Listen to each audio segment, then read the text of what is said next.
Le ministre des Eaux et Forêts en tournée dans le Haut-Ogoué, l'Ogoué-Lolo et l'Ogoué-Ivindo, Gabriel Nchongo, sensibilise les opérateurs économiques de la filière bois sur le respect du code forestier. Le procureur de la République, Sidonie Flore Oué, poursuit sa tournée de recadrage dans les différentes unités de place de police judiciaire. Hier, elle les a appelés au respect de la loi en matière des droits humains dans le cadre d'une enquête. Madame, Monsieur, bonsoir. Madame, Monsieur, bonsoir. Encore ravi de vous retrouver. Élection Miss Gabon 2013. 18 jeunes femmes sont en lice pour décrocher ce soir sur l'estrade de la salle des spectacles de la Cité de la Démocratie la couronne de Miss Gabon 2013 et prendre ainsi la succession de Marie-Noël Ada. Retenez que l'heureuse élue de ce concours organisé sur le thème Mater mon village repartira les bras chargés de nombreux lots, dont une bourse d'études, une maison avec des titres fonciers et un véhicule. N'oubliez pas, vous pouvez voter par SMS pour la Miss de votre choix. Et l'événement est retransmis sur Gabon Télévision, la chaîne des grands événements. Crise en Centrafrique. Réunis hier à N'Djamena, les chefs d'État de la CEAC ont décidé de la poursuite des pourparlers de paix au Gabon. Le communiqué final a été rendu public en présence des présidents Ali Bongo Ondimba et Idriss Déby Itno du Tchad. Bienvenue Minko Barthelbois. Madame Rose Christiane Soukaraponda, ministre du Budget, expliquera au vénérable sénateur dans son exposé de motifs qu'en 2013, son département ministériel entend poursuivre les actions de réforme entamées. Outre le financement du fonctionnement des services chargés de mettre en œuvre les politiques publiques portées par le ministère, il est de plus de 420 milliards.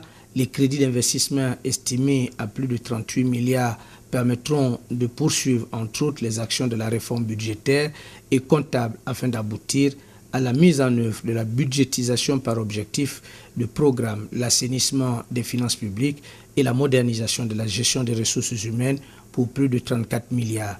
Ainsi, le budget du ministère du budget des comptes publics et de la fonction publique, d'après le ministre Soukaraponda, est en légère baisse de 4,7% par rapport à 2012. Ce constat, dira-t-elle, masque les dépenses de fonctionnement relevant de la gestion directe qui passe de plus de 16 milliards à plus de 32 milliards imputables à la mise en œuvre de réformes en cours et d'une baisse de 9,5% des sollicitations de crédits budgétaires relevant de la gestion centralisée.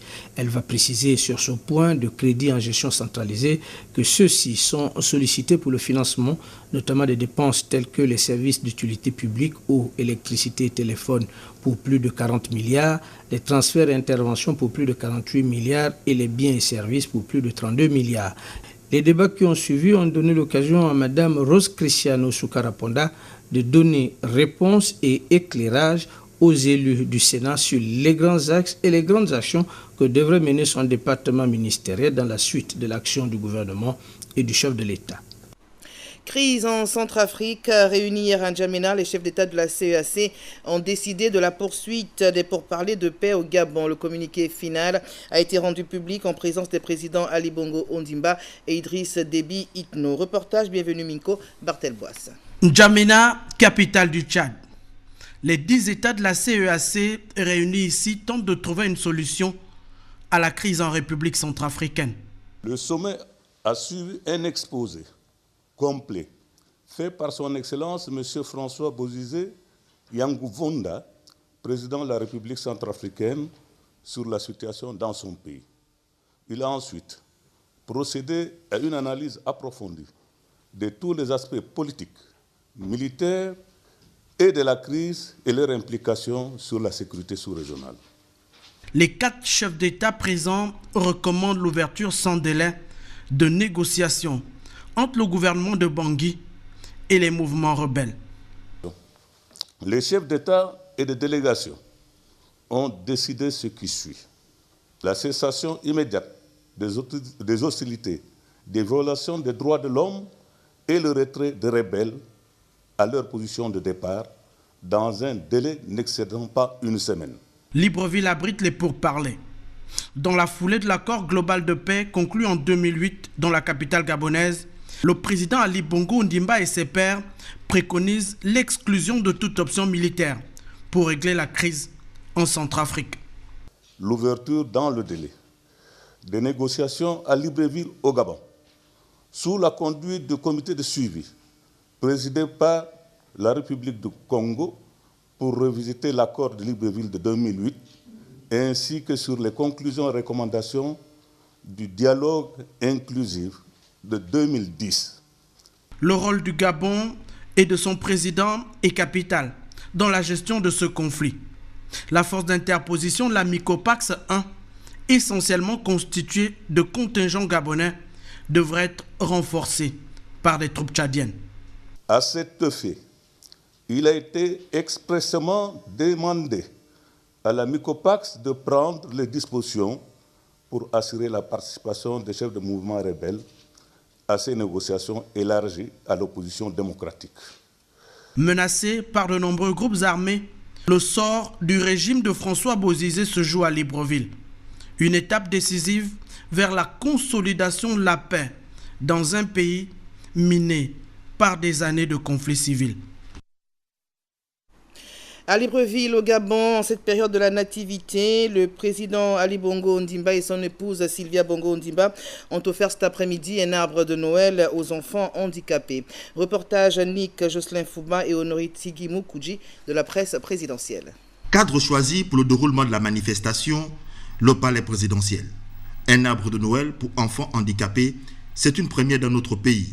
Les élèves de l'École nationale pour enfants déficients auditifs, ceux d'Horizon Nouveau, et les enfants dont les parents sont membres de l'association des parents et amis des enfants inadaptés du Gabon et de l'association Élan du Cœur se sont retrouvés autour du couple présidentiel pour fêter ensemble la Noël. Cette année, nous allons mettre en avant les enfants souffrant d'handicap. Et pour bien dire que toute la nation est reconnaissante à tous ceux et toutes celles qui œuvrent tous les jours pour apporter beaucoup à ces enfants. Nous sommes très heureux d'être parmi vous aujourd'hui et surtout, amusez-vous bien.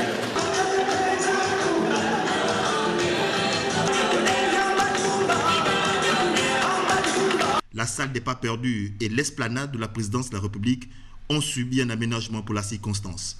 Les enfants ont reçu des mains du Père Noël leurs cadeaux. Un geste agréablement apprécié par les parents. Nous sommes vraiment ravis, contents d'être là. Tout est bien organisé pour que les enfants puissent se distraire. Ça leur permet de sortir un peu de l'univers quotidien qu'ils avaient à la maison. Mais on espère que ça ne va pas s'arrêter par là. Parce que la plus grande difficulté, c'est le quotidien. Vivre avec eux, les accompagner, c'est là où il y a plus de besoins. Donc c'est déjà un pas, on ne peut que le prendre avec cœur joie. Permettre aux enfants vivant avec un handicap physique d'être heureux, la cérémonie a été une réussite. Les responsables des écoles et des associations présents à la manifestation ont lancé un cri de cœur. Enfin, on pense à nos enfants. Enfin. Parce que c'est la première fois qu'une première dame reçoit les enfants handicapés, organise un arbre de Noël en faveur des enfants handicapés dans l'enceinte du palais. J'espère que ça ne va pas s'arrêter là. J'espère que la première dame va nous aider pour que nos enfants aient un cadre juridique adéquat, parce que la plupart de nos enfants sont des sans-voix. Jusqu'à présent, la première dame s'est occupée des handicapés moteurs, mais il y a des handicapés, par exemple des trisomiques 21, des IMC qui n'ont pas de voix, qui ne peuvent pas se défendre tout seuls. Il faut bien que quelqu'un nous aide à défendre leurs droits. Au temps fort de cette manifestation, la prestation des artistes qui ne sont plus à présenter. Sensibiliser les opérateurs économiques de la filière bois sur le respect du code forestier, c'est l'objectif de la tournée initiée récemment par le ministre des Eaux et Forêts, Gabriel Ntchongo. Tournée qui devait le conduire dans les provinces du Haut-Ogooué, de l'Ogooué-Ivindo et de l'Ogooué-Lolo. Mais déjà sur la nationale 1, le ministre Ntchongo est tombé sur des cas patents d'exploitation illicite. Le récit de Martial Chibinda sur les images de Jean-Pierre Mouswami. Ferme et déterminé. C'est l'attitude adoptée par le ministre des Eaux et Forêts lors de son périple de 2 semaines qui devait le conduire tout d'abord dans l'Ogooué-Ivindo. Toucher du doigt, sensibiliser, rappeler à l'ordre et même sanctionner. Tels étaient les objectifs de Gabriel Ntchongo et sa délégation. Le propriétaire de ce grenier leur a appris à ses dépens. Coltan, nous sommes sur la nationale 1. Le contrôle inopiné du ministre révèle ici le non-respect de l'arrêté 015 sur les normes de transformation. Pire, le rayon lumineux de cette torche chercheuse met en lumière des colis dissimulés, une quantité non négligeable de kevazingo, essence dont l'exploitation est très limitée. Le camion est arraisonné et envoyé au ministère. Ordre de Gabriel Tchongo. Bifoun, l'échange entre le préfet de la localité et un groupe d'individus sur le bas-côté attire l'attention de la délégation. Une entrée apparemment anodine qui cache en réalité une intense activité de sillage artisanal sans autorisation aucune. Un véritable gâchis. Directive au préfet du coin, plus une amende exigée par le ministre.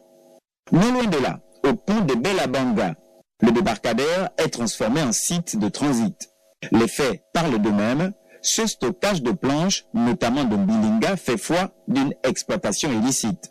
Encore une fois, note à l'appui, Gabriel Tchongo fait immédiatement interrompre l'activité. Le mal est plus profond qu'on ne le pensait. Difficile, devant l'ampleur des fraudes, de penser que seuls les opérateurs économiques ne sont pas blancs comme neige. La rigueur du patron des eaux et forêts est donc un signal fort pour les contrevenants au code forestier, quel que soit leur bord. La délégation rentre dans l'Ogooué-Ivindo en fin d'après-midi par l'Alara, où attendait patiemment le gouverneur Rufin Moutessaïgoué.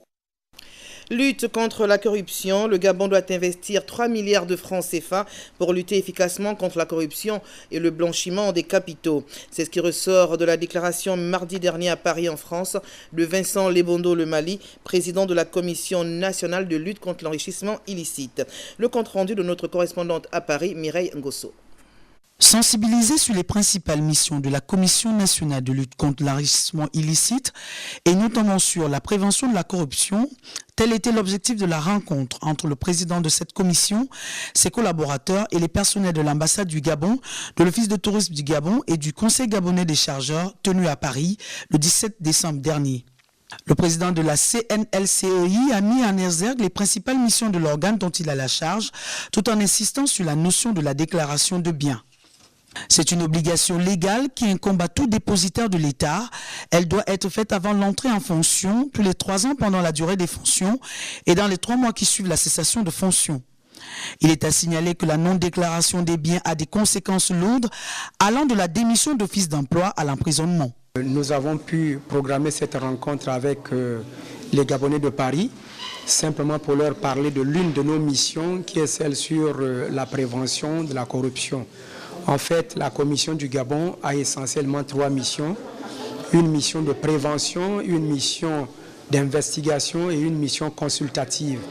Et dans le cadre de la mission de prévention, nous faisons souvent des rencontres de sensibilisation, d'éducation, au cours desquelles on leur explique comment ça se passe les déclarations de biens, quels sont les comportements qu'il faut avoir pour qu'il n'y ait pas du tout de corruption au milieu de nous. Le secteur privé a également été interpellé par Vincent Lebondo Le Mali qui a souhaité une franche collaboration avec les acteurs de ce secteur dans la détection et la répression des actes de corruption et d'enrichissement illicite. Et ça a été donc un cadre du donner et du recevoir parce que beaucoup ont réellement compris le bien fondé de cette commission qui aujourd'hui vise à réduire le flot de la corruption dans notre environnement, c'est-à-dire au Gabon. Rappelons que la CNLCEI est composée de 10 membres et qu'en pratiquement 10 ans, 94 dossiers ont été ouverts. Mais le gros du travail jusqu'ici a été préventif, car le but ultime de la CNLCEI, c'est d'avoir des citoyens conscients et responsables qui jouissent de leur juste part des ressources du pays, mais qui laissent aux autres concitoyens leur quote-part. La rencontre de Paris s'inscrit d'ailleurs dans ce cadre. C'est la fin de ce journal, mais retenez que l'élection Miss Gabon 2013, c'est donc tout à l'heure à la Cité de la Démocratie. Dès 21h, l'événement sera retransmis en direct sur Gabon Télévision, la chaîne des grands événements. Excellente soirée, à demain 20h. Bonsoir.